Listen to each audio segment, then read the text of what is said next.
नमस्कार। आज हमारे अध्ययन का विषय है भारतीय संविधान की प्रस्तावना के दार्शनिक आधार या प्रस्तावना के शब्दों की व्याख्या। भारतीय संविधान की प्रस्तावना में सर्वप्रथम जो शब्दावली आती है वो है हम भारत के लोग।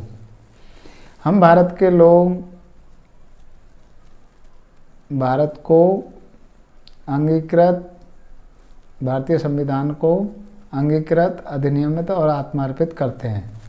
इस शब्दावली का प्रयोग किया है। प्रस्तावना के प्रारंभ का जो वाक्यांश है हम भारत के लोग, वो अमेरिकी संविधान के हम अमेरिका के लोग शब्दावली से प्रभावित है। हम भारत के लोग शब्दावली से दो बातें स्पष्ट होती हैं। पहला तो ये कि संविधान का स्रोत कौन है। इस शब्दावली से पता लगता है कि हमारे जो संविधान का स्रोत है भारतीय जनता है। यानी संविधान सभा ने जिस संविधान का निर्माण किया है उस संविधान को निर्मित करने की शक्ति संविधान सभा को भारतीय जनता से प्राप्त हुई है। दूसरा यह है, इस बात का पता लगता है कि भारत में सर्वोच्चता किसकी है। इस शब्दावली से ये पता लगता है कि भारतीय संविधान की प्रस्तावना से ये स्पष्ट होता है कि भारत में जनता की सर्वोच्चता है या जन संप्रभुता है या लोक संप्रभुता है। यानी कि भारत में सत्ता का अंतिम स्रोत भारत की जनता है। लोक संप्रभुता की अवधारणा जैसा कि हम जानते हैं रूसो ने प्रतिपादित की है। Doctor B.R. अम्बेडकर के द्वारा कहा गया है कि मैं समझता हूं कि प्रस्तावना इस सदन के प्रत्येक सदस्य की इच्छानुसार यह स्पष्ट कर देती है कि इस संविधान का आधार जनता है एवं इसमें निहित प्राधिकार एवं प्रभुसत्ता जनता से प्राप्त हुई है। अतः भारत संघ का कोई राज्य या समूह न तो संविधान से और न ही भारत संघ से पृथक हो सकता है। यानी प्रस्तावना के जो हम भारत के लोग शब्दावली से यह भी स्पष्ट होता है कि भारत में ना तो किसी राज्य को और ना ही किसी राज्य के किसी समूह को भारत संघ से अलग होने की छूट है। प्रस्तावना की जो शब्दावली के दूसरा जो प्रमुख शब्द है वो है प्रभुत्व संपन्न। प्रभुत्व संपन्न शब्द के बारे में सिंथेटिक एंड केमिकल लिमिटेड बनाम उत्तर प्रदेश राज्य वाद 1989 के मामले में सुप्रीम कोर्ट ने यह अभिनिर्णित किया था कि प्रभुत्व संपन्न शब्द का मतलब है कि राज्य के पास संविधान के द्वारा दिए गए प्रतिबंधों के भीतर सब कुछ करने की स्वतंत्रता है। यानी राज्य के ऊपर संविधान द्वारा कुछ प्रतिबंध आरोपित किए गए हैं, उन प्रतिबंधों की सीमा के भीतर राज्य सब कुछ कर सकता है। यह मामला इसलिए भी महत्वपूर्ण है कि इसमें कहा गया है कि किसी भी राष्ट्र का अपना संविधान तब तक नहीं हो सकता जब तक कि वह राष्ट्र संप्रभु न हो। संप्रभुता दो प्रकार की होती है, आंतरिक संप्रभुता और बाह्य संप्रभुता। ये संप्रभुता युद्ध और विदेश नीति संबंधी मामलों में निर्णय करने की राज्य की क्षमता से संबंधित है। और जब कोई राज्य किसी दूसरे देश के साथ राजनयिक संबंध रखने या उसके साथ युद्ध करने या उसके साथ आर्थिक संबंध स्थापित करने या ऐसे ही और मामलों में निर्णय लेने के लिए स्वतंत्र हो तो वो उसकी बाह्य स्वतंत्रता है। और जब कोई राज्य अपने सीमा के भीतर आने वाले भौगोलिक क्षेत्र के भीतर अपनी इच्छानुसार अपने निर्णय लागू करने को स्वतंत्र हो तो उसकी आंतरिक स्वतंत्रता है। जैसा कि हम जानते हैं 26 जनवरी 1950 को भारत की अधिराज्य की स्थिति समाप्त हो गई और वह अमेरिका तथा स्विट्जरलैंड जैसे देशों की भांति एक संपूर्ण प्रभुत्व संपन्न गणराज्य बन गया। प्रस्तावना की शब्दावली में तीसरा शब्द है समाजवाद, जो 42वें संविधान संशोधन अधिनियम 1976 द्वारा प्रस्तावना में जोड़ा गया। हालांकि इस मामले में समाजवाद शब्द को संविधान में जोड़ने के मामले में संविधान सभा में काफ़ी बहस हुई थी, लेकिन उस समय यह शब्द हमारे संविधान का हिस्सा नहीं बना, जो इंदिरा गांधी के शासनकाल में 1976 में जाके बन पाया। नेहरूवियन मॉडल समाजवाद का भारतीय प्रारूप नेहरूवियन मॉडल है, जिसे हम लोकतांत्रिक समाजवाद के नाम से जानते हैं। इसमें लोकतंत्र के साथ साथ समाजवाद के सहअस्तित्व को स्वीकार किया गया है। भारत में अर्थव्यवस्था के मिश्रित मॉडल पर बल दिया गया है, यानी राजकीय और निजी स्वामित्व संस्थानों का सहअस्तित्व स्वीकार किया गया है। डी.एस. नकारा बनाम भारत संघ के मामले में 1982 में सर्वोच्च न्यायालय ने यह प्रस्तावना दी थी कि भारतीय समाजवाद गांधीवाद और मार्क्सवाद का अनोखा मिश्रण है। यह निश्चित रूप से गांधीवाद की ओर झुका हुआ है। पंथनिरपेक्षता एस.आर. बोम्मई बनाम भारत संघवाद 1994 में सर्वोच्च न्यायालय ने 9 सदस्यीय पीठ ने पंथनिरपेक्षता की अवधारणा को संविधान की मूलभूत विशेषता माना है, यानी पंथनिरपेक्षता भारत संविधान के मौलिक ढांचे के अंतर्गत आती है, यानी इस विशेषता को संसद किसी अधिनियम द्वारा समाप्त नहीं कर सकती।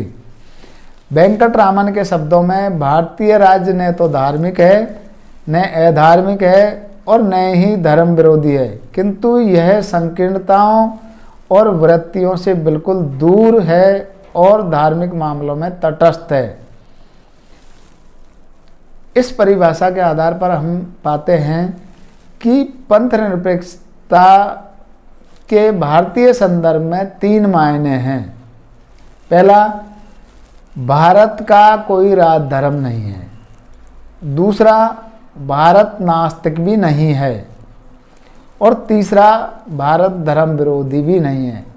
और भारत धर्म विरोधी नहीं है, इस बात को हम इस रूप में समझ सकते हैं कि भारत में जब किसी भी न्यायालय में साक्ष्य लिए जाते हैं तो हिंदुओं से भगवत गीता पर हाथ रखकर और मुस्लिमों से कुरान शरीफ पर हाथ रखकर या ऐसे ही दूसरे धर्मों के लोगों से उनके धर्म ग्रंथों पर हाथ रखकर शपथ लिवाई जाती है कि वो झूठ नहीं बोल रहा है। लोकतंत्रात्मक भारतीय राज्य का स्वरूप लोकतंत्रात्मक है और हमने जो लोकतंत्र का जो प्रारूप है वो अमेरिका, ब्रिटेन जैसे पश्चिमी देशों के अनुसरण में अपनाया है। अब्राहम लिंकन के अनुसार लोकतंत्र जनता का जनता के लिए तथा जनता द्वारा शासन है। इस अर्थ में भारत स्वरूप और यथार्थ दोनों में सर्वसाधारण द्वारा और सर्वसाधारण के लाभ के लिए शासन है।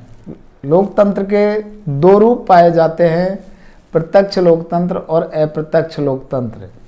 भारत में अप्रत्यक्ष लोकतंत्र को अपनाया गया है, यानी राज्य के कार्यों के संचालन के लिए निर्वाचित और उत्तरदायी सरकार है। और हमारे यहाँ बहुदलीय शासन व्यवस्था है, ये हम सभी जानते हैं। गणराज्य वो स्थिति है जिसमें किसी भी राज्य का सर्वोच्च पदाधिकारी या प्रमुख निर्वाचित होता है, न कि वंशानुगत। भारत में अमेरिका और स्विट्जरलैंड और फ्रांस जैसे देशों की भांति सर्वोच्च पदाधिकारी यानी राष्ट्रपति जनता द्वारा निर्वाचित होता है और जनता द्वारा निर्वाचित होने के साथ साथ वो बहुत से जनता से के संबंधी कार्यों में हस्तक्षेप भी रखता है। जबकि दूसरी तरफ ब्रिटेन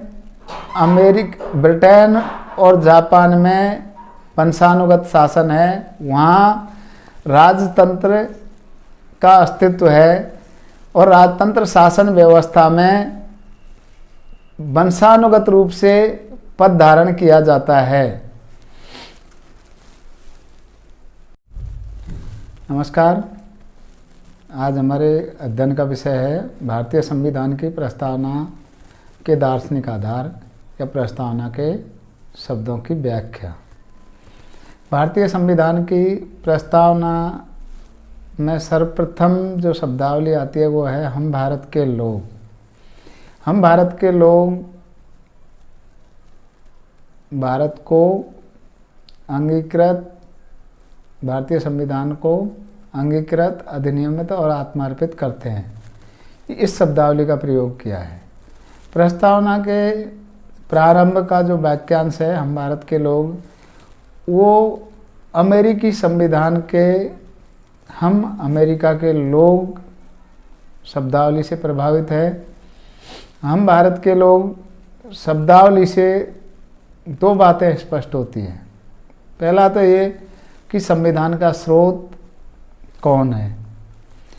इस शब्दावली से पता लगता है कि हमारे जो संविधान का स्रोत है भारतीय जनता है, यानी संविधान सभा ने जिस संविधान का निर्माण किया है उस संविधान को निर्मित करने की शक्ति संविधान सभा को भारतीय जनता से प्राप्त हुई है।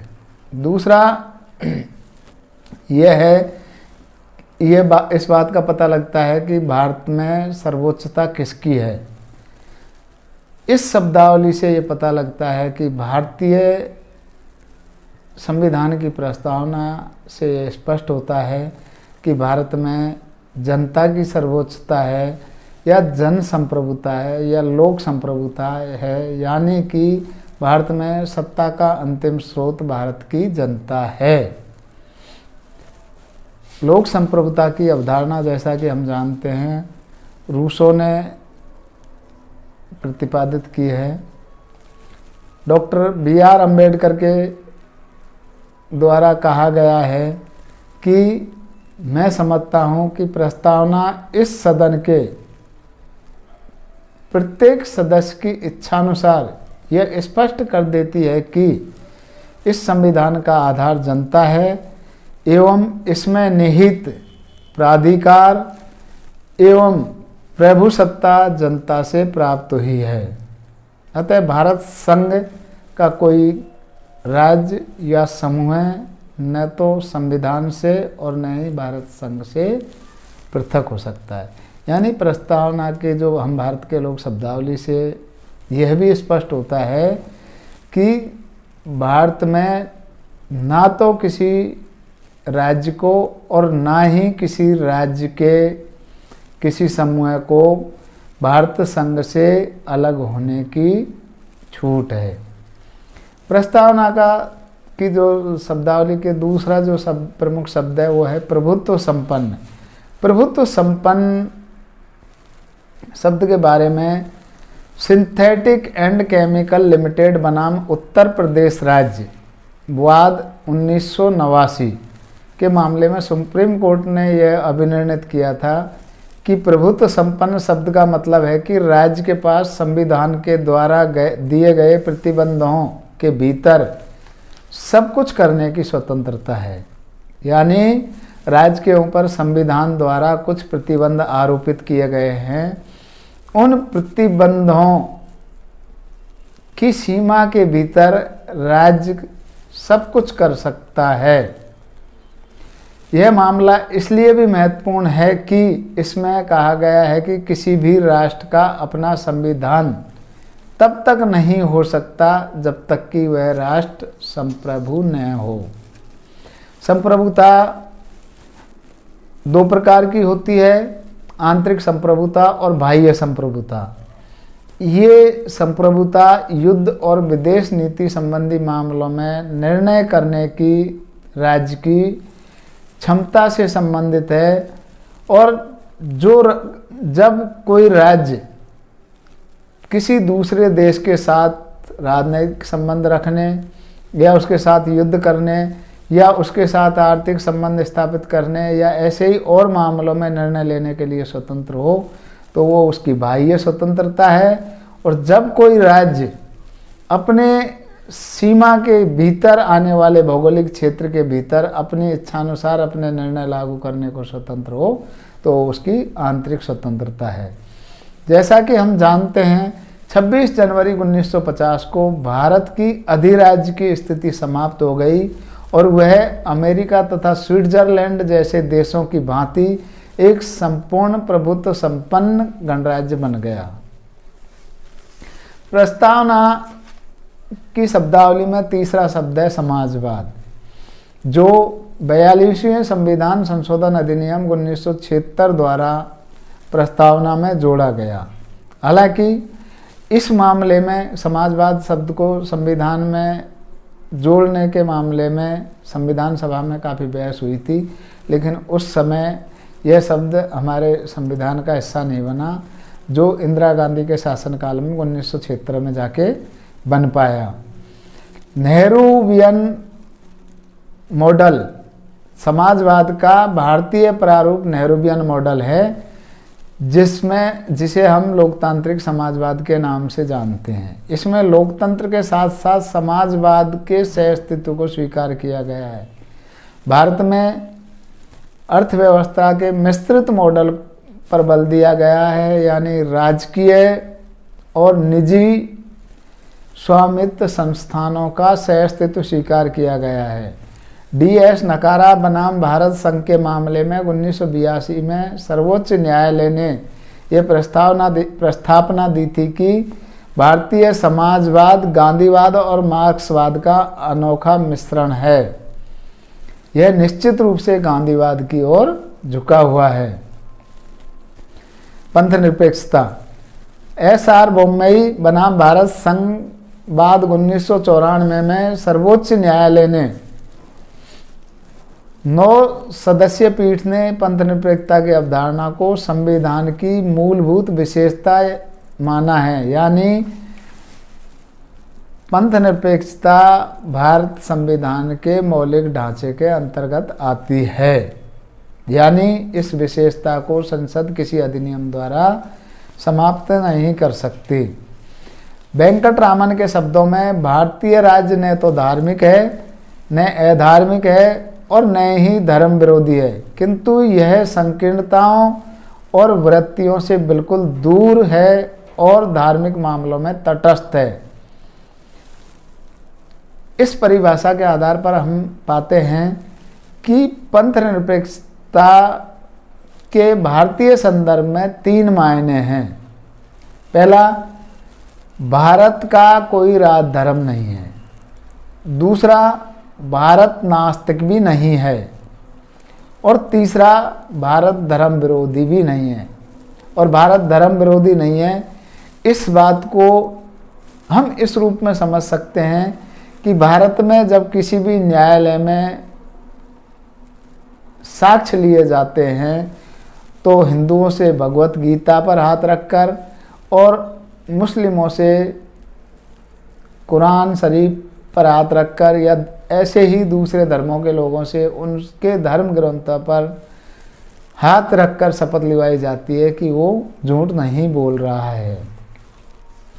लोकतंत्रात्मक भारतीय राज्य का स्वरूप लोकतंत्रात्मक है और हमने जो लोकतंत्र का जो प्रारूप है वो अमेरिका, ब्रिटेन जैसे पश्चिमी देशों के अनुसरण में अपनाया है।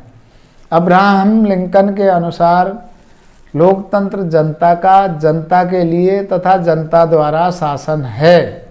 इस अर्थ में भारत स्वरूप और यथार्थ दोनों में सर्वसाधारण द्वारा और सर्वसाधारण के लाभ के लिए शासन है। लोकतंत्र के दो रूप पाए जाते हैं, प्रत्यक्ष लोकतंत्र और अप्रत्यक्ष लोकतंत्र।